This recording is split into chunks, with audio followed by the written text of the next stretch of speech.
Hey guys, this is Tara with Kittens, Weights, and Tarot, and today is vlog number 7 in Tara Does Arizona, hashtag burning sage. And well, had another fun-filled week, so talking about the previous week. So on Monday, I got to go with my friend Tamika, and we were going to go to the Tupperware store over at the Arizona Mills Mall, but apparently it doesn't exist anymore, but it sort of exists inside of the Marshalls. So I may have gotten a wee out of control buying stuff from my kitchen. All right, so we went to check out the Pyrex store in the Tempe Mall? Yep, Arizona Mills. Arizona Mills, but it doesn't exist anymore. It exists inside of Marshalls though, so that's where we went. And that is because we're cooking in the kitchen, and then you like go to grab a spatula, but it's non-existent, and you try to cook with other things which also are false. And so I had to go pick those things up. So I was with my friend Tamika here. So yeah, I'm taking her back to her pad. Like with new pans and spatulas and things like that. And so Tamika and I went, and we just like kind of went crazy. And then once we had everything all rung up, we were like, how do we take this back through the mall to the truck? We hadn't thought of that. But anyway, we found a way to do it.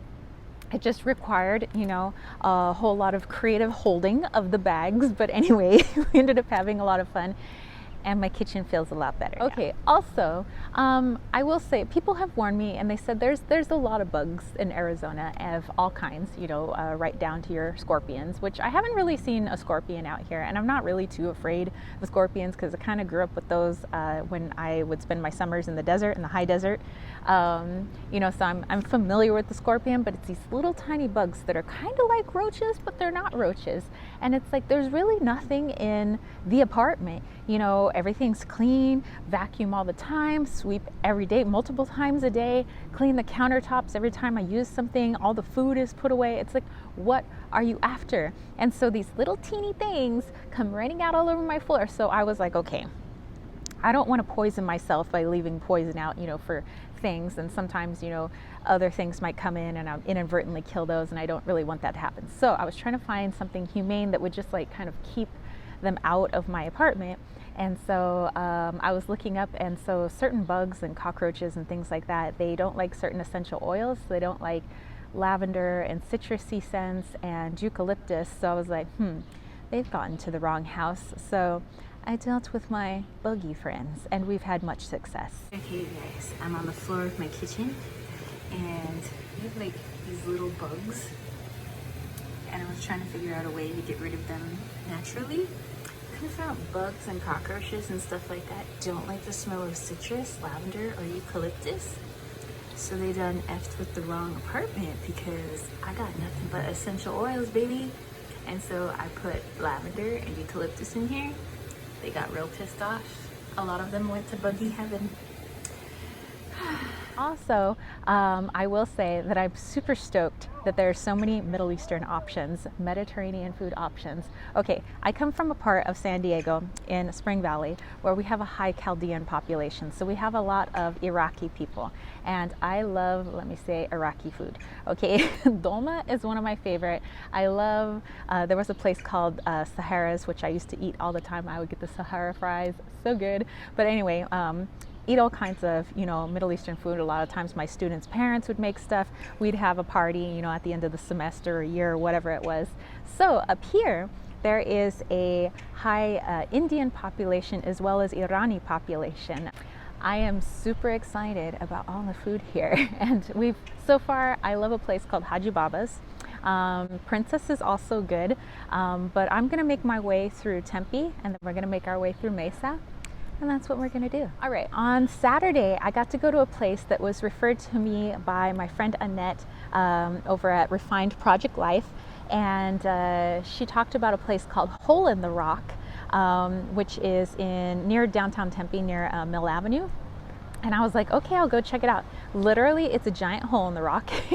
And there's a whole story behind it, how the Native Americans had used it, kind of for timekeeping, but also for ceremonies and things like that. And so there's these cool stairs there, and there's just, you can feel the energy all over there. It's super, super cool. A little bit of hiking you can do. There's a couple of oases, which is pretty neat. A lot of ducks and, egrets kind of hanging out, and it's just so cool. And when you can get up high enough and you can see the hole in the rock and you can see, these mountains, and you can see the kind of the flatness, that is Tempe, but surrounded by, all these mountains, so you have this beautiful basin, and and then you see, like, out of nowhere, how cool would it have been if you're just walking across the desert and you see these two huge bodies of water, and you're like, you know what, I'm just going to set up shop here. We're just going to live here for generations now.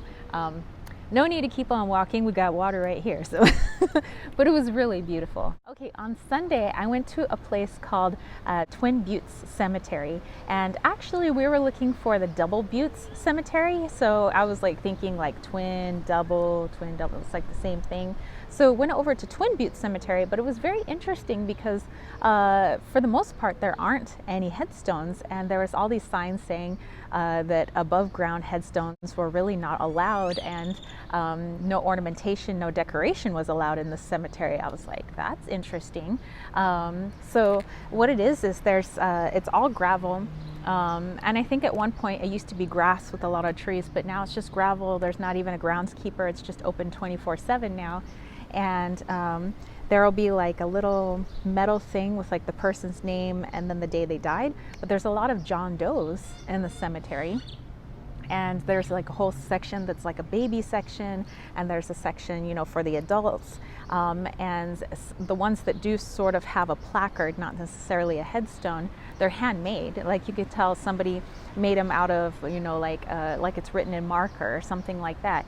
And so we wanted to learn a little bit more about the cemetery, because it's very strange. I've never seen really a cemetery where you couldn't adorn, the headstones, or let alone like you couldn't have a headstone. Like what is this?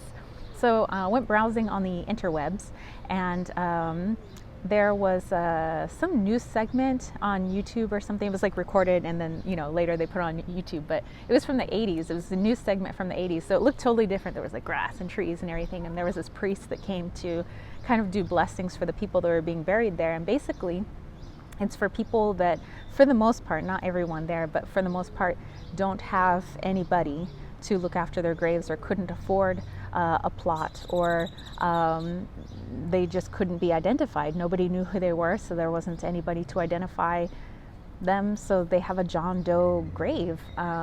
So it's, some people call it like the forgotten cemetery, where it's people who, for the most part, they say have been forgotten. But you can see that there are some people that come and visit, every once in a while, to maybe drop off some flowers or candles. And I don't know, it's just so eerie.